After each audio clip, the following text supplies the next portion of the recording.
For the majority of this nomination process, I've been pretty kind to Elizabeth Warren.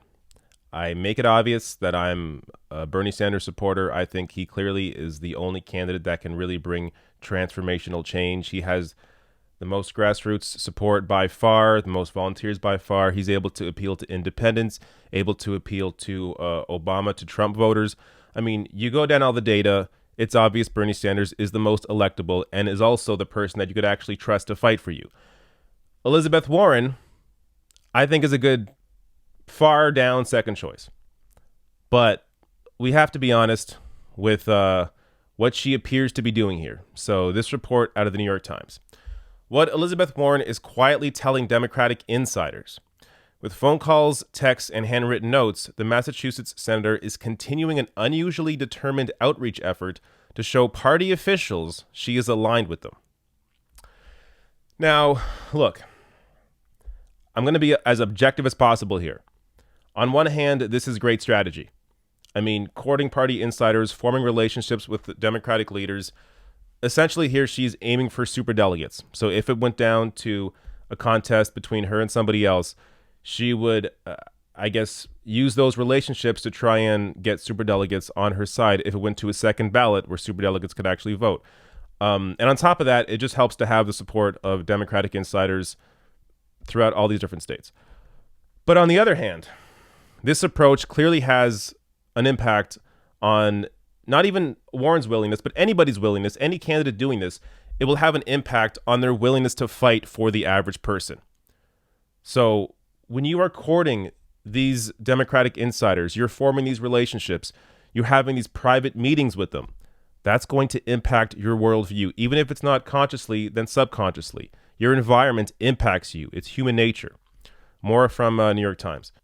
Yet publicly, and even more in private, she is signaling to party leaders that, far from wanting to stage a political revolution in the fashion of Mr. Sanders, she wants to revive the beleaguered Democratic National Committee and help recapture the Senate while retaining the House in 2020. Now again, this is something to the average the average reader, it may sound great. Yeah, Elizabeth Warren wants to revive the DNC without having a political revolution, and she wants to, win the Senate, retain the House. Here's the problem. You are not going to do these things, or at least not do them for long, without that political revolution. I mean, this has been discussed countless times, even on television, that Donald Trump is not the problem. He is the symptom of the problem. Unless you change the actual system, you're going to continue seeing people like Donald Trump pop up, because if you don't have real transformational change that is people powered, then you're going to fall into the same trap that Barack Obama did, thinking that he could get this all done himself with his other buddies in his cabinet, and be able to transform America just without the people powered movement that got him into office. He failed. That didn't happen because Donald Trump happened in 2016. You need a real people powered movement. This is why Bernie Sanders is the only choice here, even if it so happened that, Elizabeth Warren won the nomination and beat Donald Trump. Without that political revolution, there's the fear that in 4 years or in 8 years, you get Trump again because you were not pushing for real transformational change. More from New York Times. While Ms. Warren has been careful to avoid directly criticizing Mr. Sanders, her regular references to being a capitalist withstanding, she is also quietly taking steps within the party to make clear that she does not want to create a competing power base should she become president.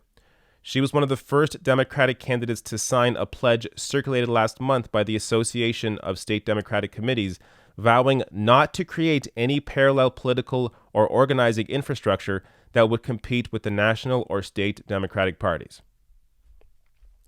Now again, this shows you that Elizabeth Warren is capitulating to party insiders.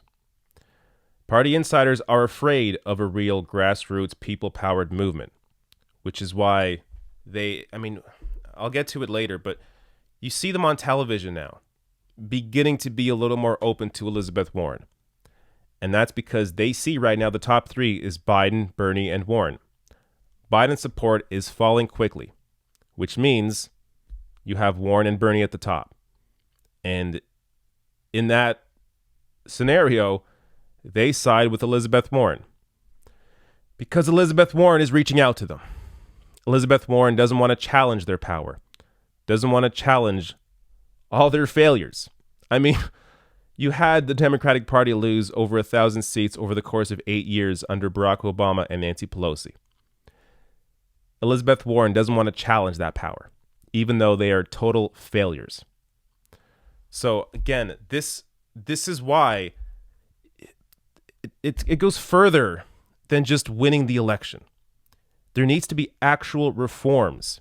There needs to be people-powered reforms. The Democratic Party, the way it's led, is garbage.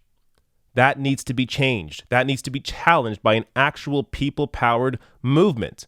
The Democratic Party that Elizabeth Warren is protecting here is the same Democratic Party that gives in again and again and again to private interests, which once again would lead to somebody like a Donald Trump-like figure popping up again in 4 years or 8 years after the election.